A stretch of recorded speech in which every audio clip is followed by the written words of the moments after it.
आपने पिछले दिनों बहुत सुना होगा। अब इसी पनीर को लेकर एनएचआरसी ने एफएसएसएआई को एक लेटर लिख दिया है और जवाब मांगा है। तो ऐसे में आपके लिए समझना जरूर है सबसे पहले कि एनालॉग पनीर क्या होता है। तो जिस पनीर का इस्तेमाल आप करते हैं वो पनीर हुआ जो दूध को उबाला जाता है, फाड़ा जाता है और पनीर बनता है, जिसको आप as a protein source mainly इस्तेमाल करते हैं। इसके अलावा एक और टाइप का पनीर होता है, उसको हम पनीर नहीं कहते, उसको हम टोफू कहते हैं, और वो बनता है सोया मिल्क से। और इसके बाद आता है ये एनालॉग पनीर। एनालॉग पनीर जो है हाल फिलहाल में अगर आपने खबरें फॉलो की होंगी तो महाराष्ट्र में, गुजरात में और साथ ही साथ छत्तीसगढ़ में इसे बैन किया गया है। ये एनालॉग पनीर जो है ये दूध से नहीं बनता है, ये वेजिटेबल ऑयल से बनता है, स्टार्च से बनता है, थोड़ा बहुत मिल्क प्रोडक्ट्स में रहता है और इसे पनीर के ही नाम से बेचा जा रहा है। एनालॉग पनीर इसको कहा जाता है। तो सबसे पहली आपत्ति जो एनएचआरसी ने दर्ज की है वो ये कि ये एनालॉग पनीर और पनीर जिसको आप बेच रहे हैं, क्या लोगों को उसका डिफरेंस पता है?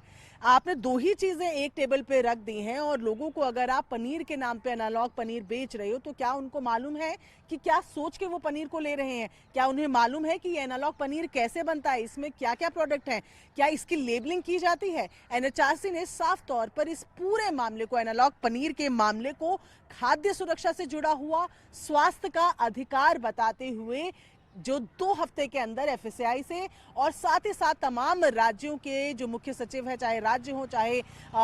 जो यूनियन टेरिटरीज हैं, उन सब के सचिवों को लिखकर इस पे जवाब मांगा है। तो सबसे पहले ये पूछा गया कि एनालॉग पनीर की जरूरत ही क्यों पड़ी? जब ये लगातार 3 स्टेट्स में बैन है, उसके बाद इस पे लगातार कार्रवाई सामने आ रही है, तो ऐसे में इसके निर्माण का, इसके लाइसेंस का, इसके बिक्री का अधिकार दिया ही क्यों जा रहा है? साथ ही ये भी पूछा गया है कि इसमें कोई स्टैंडर्ड सेट किया गया है कि आप कैसे इस पनीर को बना रहे हैं, एनालॉग पनीर को, और क्या इसको आप जो बड़े पॉपुलरली नॉन डेयरी पनीर कह के बेच रहे हैं, यानी कि आजकल ट्रेंड है ना काफी कि कई लोग वीगन होते हैं और उनको नहीं चाहिए होता कि आप दूध से बनी कोई चीज को इस्तेमाल कर रहे हैं, उन लोगों को भी ये नॉन डेयरी पनीर करके बेचा जा रहा है। पर क्या उन लोगों को पता है कि इसके अंदर दरअसल है क्या? क्योंकि यहाँ जब हम बात कर रहे हैं तो ये भी सवाल एक उठ रहा है कि जो चीज में दूध है ही नहीं उसमें पनीर शब्द का इस्तेमाल आप क्यों कर रहे हैं? यही एग्जाम्पल जो मैंने आपको पहले दिया कि टोफू भी है, टोफू भी उसी कैटेगरी में आता है, लेकिन टोफू पनीर नहीं लिखा जाता, वो दूध की जगह सोया मिल्क से बनता है, लेकिन उसका नाम टोफू रखा गया है ताकि जब लोग उसके इंग्रेडिएंट्स को पढ़ें तो वो समझे कि वो दूध का पनीर नहीं है, सोया मिल्क का टोफू बना हुआ है। और यही आपत्ति एनालॉग पनीर को लेकर है कि इसको पनीर क्यों कहा जा रहा है जब ये दूध से बना ही नहीं है, तो इसमें पनीर शब्द का इस्तेमाल करना ही नहीं चाहिए। इसके साथ साथ ही ये भी पूछा है कि क्या कोई वैज्ञानिक या कोई पोषण संबंधी कोई बैकिंग है कि ये क्यों लगातार बिक रहा है? इसके बारे में कुछ सोचा है, कुछ रिसर्च आपकी है, कुछ आपने आगे का प्लान बनाया है? तो वो तमाम चीजें जो है वो मांगी गई हैं। इसके अलावा एक इंस्टीट्यूट है जिसने इस बारे में अपनी जो रिपोर्ट थी वो दर्ज कराई थी और कहा था कि इसके जो इसकी संरचना है वो सही नहीं है, और वहीं से ये पूरा मामला भी दरअसल शुरू हुआ है। इसके बाद ये भी पूछा गया है कि एनएचआरसी ने एफएसआई से पूछा है कि ऐसे उत्पादों को बनाते हुए जो प्रोटीन, फैट या बाकी न्यूट्रिशन टाइप की जो वैल्यूज आपको देनी होती है ये कितनी है, ये क्या है, और इसकी जानकारी क्या उपभोक्ता को मिल रही है? इसके साथ साथ इसमें टेस्टिंग को लेकर भी जवाब मांगा गया है, क्योंकि एक तरह की टेस्टिंग होती है, थोड़ा टेक्निकल है लेकिन इसको अगर आप समझने की कोशिश करें तो इसको बेटा सिस्ट्रोल टेस्ट कहा जाता है। और इसके लिए ये पूछा गया है कि ये टेस्ट क्या कराए गए हैं। क्या आपको पता है कि वेजिटेबल जो ऑयल से बना हुआ पनीर है और दूध से बना हुआ पनीर है ये अलग अलग है, इसकी टेस्टिंग उपलब्ध है। और साथ ही साथ ये भी कहा गया है कि जो मिल्क सॉलिड और वेजिटेबल ऑयल का इस्तेमाल करके इस एनालॉग पनीर को बनाया जा रहा है, ये जांच भी खुद ये जो मिश्रण है ये भी जांच के घेरे में है कि ये किस तरीके से आप इसको बना रहे हैं। आयोग ने साफ तौर पे ये भी पूछा है कि उसकी पहचान कैसे की जा रही है कि ये पनीर दूध से बना हुआ है, ये पनीर दूध से नहीं बना हुआ, ये तो केवल तेल और स्टार्च से बना हुआ पनीर है जो दिख पनीर जैसा रहा है, जिसका नाम पनीर दिया लेकिन असल में वो पनीर है ही नहीं। और साथ ही साथ इसको लेकर सभी राज्यों से डेटा मांगा गया है। मोटे तौर पर राज्यों से ये भी डेटा मांगा गया है कि आप लोगों ने अभी तक इस पर क्या किया है, एनालॉग पनीर पर आपने कितने सैंपल लिए हैं, कितने उसमें कंप्लाइंट पाए गए हैं, कितने सेफ पाए गए हैं, कितने सब स्टैंडर्ड पाए गए हैं, अनसेफ पाए गए हैं, कितने मामलों में आपको गलत लेबलिंग मिली है, यानी कि लिखा कुछ है और अंदर कुछ है, और साथ ही साथ कितने में आपको नॉन मिल्क फैट प्रोडक्ट्स पाए गए हैं, कितने उसमें ऐसी चीज़ें हैं जिसमें मिल्क का इस्तेमाल नहीं है, कितने आप लोगों ने इंस्पेक्शंस किए हैं, कितने प्रोसिक्यूशंस किए हैं, कितने आपकी इन्फोर्समेंट इस पूरे मामले में रही, ये तमाम वो मामले हैं जिसको लेकर एनएचआरसी ने अब जो एफएसएसएआई है और साथ ही जो राज्यों के सचिव है उनसे ये पूरा ब्यौरा स्टेट वाइज मांगा है कि आप बताइए कि आपके राज्य में इसमें क्या हो रहा है। एनएचआरसी की तरफ से राष्ट्रीय स्तर पर कंज्यूमर अवेयरनेस कैंपेन्स चलाए जा रहे हैं, जिसके बाद ये कहा गया है, आयोग ने साफ बोला है कि भाई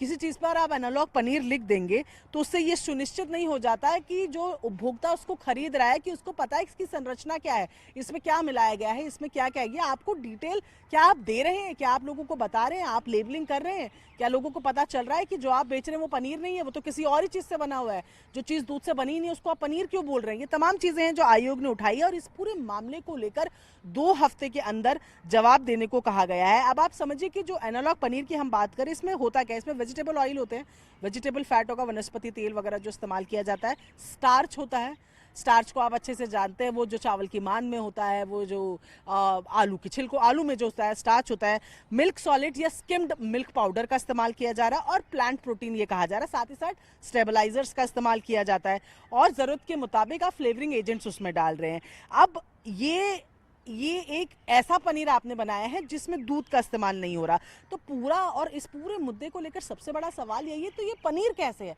जिस चीज़ में दूध इस्तेमाल ही नहीं हो रहा वो पनीर कैसे है। और जब आप पनीर को खरीदते हैं, आप किसी भी ब्रांड के पनीर को अगर खरीदते हैं और अगर आप घर पे मंगवाते हैं तो पीछे आप लेबल पे देखते हैं, आपको लिखा हुआ नजर आता है कि इतना दूध इसमें इस्तेमाल हुआ है, इतना स्टेबलाइजर है, इतना इसमें ये डाला गया, ये तमाम चीज़ें हैं। पर एनालॉग पनीर पे जिस तरीके की कार्रवाई देखी जा रही है, कभी महाराष्ट्र से, कभी छत्तीसगढ़ से, कभी गुजरात में, वहां पर इसको बैन किया गया। आपने हाल फिलहाल की खबर भी सुनी होगी कि महाराष्ट्र में इसको बैन किया गया है। तो ये पूछा गया है कि अगर कुछ राज्यों के लिए कोई चीज़ें बैन हो रही हैं तो क्या बाकी राज्यों को इसकी जानकारी नहीं मिल रही है? क्या एफएसआई इस पे कोई कदम उठाते हुए इसे बैन नहीं कर सकते? और इसकी ज़रूरत क्या है? ये क्या ऑप्शन आप दे रहे हैं? ऐसा नहीं है कि आप इसमें मिल्क प्रोडक्ट को इस्तेमाल नहीं कर रहे तो आप इसे नॉन डेयरी कैसे कह रहे हैं? आप मिल्क प्रोडक्ट को इस्तेमाल कर रहे हैं, स्किम्ड मिल्क पाउडर का इस्तेमाल इसमें कर रहे हैं, पर इसकी ज़रूरत क्यों पड़ रही है? क्योंकि वीगन लोगों की जब हम बात करते हैं, जो तमाम लोग जो वो तमाम चीज़ें जो एनिमल से जुड़ी होती हैं, चाहे वो दूध हो, अंडा हो या दूध से बनी हुई चीज़ें हो, चीज़ हो, ऐसी तमाम चीज़ों को जो लोग अवॉइड करते हैं उनके लिए एक ऑप्शन है प्लांट बेस्ड प्रोटीन का, प्लांट बेस्ड पनीर का, जिसको टोफू कहा जाता है। तो ये आप किस कैटेगरी को केटर करने के लिए लाए हैं जिसमें को आप एनालॉग पनीर कह रहे हैं? ये किन लोगों के लिए आप लाए हैं जो तेल खाना चाह रहे हैं, जो वेजिटेबल ऑयल खाना चाह रहे हैं, जो स्टार्च खाना चाह रहे हैं, जो मिल्क सॉलिड्स खाना चाह रहे हैं? ये किन लोगों को आप केटर करने की कोशिश कर रहे हैं? जब 3 राज्यों पर ऐसी चीज़ों पर बैन लगा हुआ है तो उसके बाद क्या मतलब बनता है कि आप इन्हें बाकी राज्यों में भी बेचने के लिए, निर्माण के लिए लाइसेंस दे रहे हैं, आप इस पर कोई कदम नहीं उठा रहे हैं। और बेहद सख्ती के साथ ये सवाल जो है अब एफएसएसएआई से पूछे गए हैं, क्योंकि ये एक ऐसी संस्था है जो देश भर में खाने की सिक्योरिटी की जब बात होती है जिसका जिम्मा एफएसएसएआई पर ही है। और लगातार हमने देखा है अलग अलग राज्यों में और किस तरीके से खाने को लेकर जो खासतौर पर महाराष्ट्र की अगर बात की जाए तो जिस तरीके से खाने की चीज़ों को लेकर लगातार वहाँ फूड इंस्पेक्टर्स जो हैं वो इंस्पेक्शंस कर रहे हैं। और ये जो पूरी रिपोर्ट मांगी गई है ना, इसमें राज्यों से ये भी पूछा गया है कि आप ये बताइए कि आप कितने इंस्पेक्शंस कर रहे हैं, आप कितनी जगहों पर जा रहे हैं, कितनी जगह के आपने प्रोडक्ट सैंपल्स जो हैं वो कैप्चर किए हैं, कितनों की आपने टेस्टिंग की है, उस टेस्टिंग के रिजल्ट्स क्या रहे हैं, सेफ पाए गए हैं, कंप्लेंट पाए गए हैं, अनसेफ पाए गए हैं, सब स्टैंडर्ड पाए गए हैं, खा सकते हैं पर नहीं खाना चाहिए ये पाया गया है, गुड फॉर हेल्थ पाया गया है। ये तमाम चीज़ों की रिपोर्ट आपको देनी होगी, क्योंकि मोटे तौर पर एनालॉग पनीर से जो चीज़ें समझ आ रही है उससे समझ आ रहा है कि इसमें हेल्दी जैसा तो कुछ नहीं है, इसमें दूध तो है नहीं, इसमें तेल बना हुआ है, इसमें फैट्स इस्तेमाल हो रहे हैं, इसमें स्टार्च इस्तेमाल हो रहे हैं। तो क्या आप लोगों को ये ऑल्टरनेट जो दे रहे हैं इसकी वाकई मार्केट में ज़रूरत है? ये लोगों के स्वास्थ्य वर्धन की चीज़ है कि ये लोगों का इससे स्वास्थ्य खराब होगा? इस पूरे मामले में जब एनएचआरसी ने लेटर लिखा है तो ये कहा है कि खाद्य सुरक्षा और स्वास्थ्य अधिकार का मुद्दा है, इसलिए बेहद ज़रूरी है कि इस एनालॉग पनीर के मामले में एफएसएसआई जो है वो रिपोर्ट करे और बताए 2 हफ्ते के अंदर कि इस पर एक्शन टेकन रिपोर्ट क्या है, ये क्यों बिक रहा है, ये किन किन राज्यों ने बैन किया है, सैंपल्स क्या कहते हैं। ऐसे में जब घर से बाहर आप निकलते हैं और कभी आप देखें कि लेबलिंग की ट्रिक्स आप जानते हैं कि एनालॉग पनीर भी होगा तो पनीर बड़ा लिखा होगा, एनालॉग छोटा लिखा होगा। आप बहुत समझदार बन के भी जा रहे हैं और आपने पनीर समझ के इसे रख लिया और आपने खाया, और आपको जो भी चीज़ समझ के, आप चाहे पनीर टेस्ट के लिए खा रहे हो, पनीर चाहे आप हेल्थ बेनिफिट्स के लिए खा रहे हो, इसमें कुछ भी आपको नहीं मिल रहा है। और इसीलिए एनएचआरसी ने इस कदम को उठाया है और साफ तौर पर एफएसएसएआई से ये मांग करी है कि वो बताएं कि 2 हफ्तों में, कि इतने टाइम से जब से ये एनालॉग पनीर बिक रहा है, क्या क्या इस पर कार्रवाई हुई है। मकसद साफ है कि लोगों को कम से कम पता हो कि वो क्या खा रहे हैं। लेबलिंग इस तरीके से हो कि आपको पता हो कि आप क्या खा रहे हैं। अगर आप एनालॉग पनीर खाना चाहते हैं वो आपकी मर्जी, पर आपको मालूम होना चाहिए कि आप वेजिटेबल ऑयल खा रहे हैं, आपको मालूम होना चाहिए कि आप स्टार्च खा रहे हैं, आपको मालूम होना चाहिए आप एक ऐसे मिश्रण का पार्ट बन रहे हैं जो आपके हेल्थ के लिए अच्छा नहीं है। पर उसकी जानकारी देना, एज ए कंज्यूमर आपको इन्फॉर्म्ड रखना, ये तमाम उत्पाद बेचने वालों की जिम्मेदारी है। और यही सुनिश्चित करने के लिए एनएचआरसी ने एफएसएसएआई को ये पत्र लिखा है। 2 हफ्ते के अंदर रिपोर्ट देनी है, साथ ही साथ एक्शन टेकन रिपोर्ट भी उनको देनी होगी।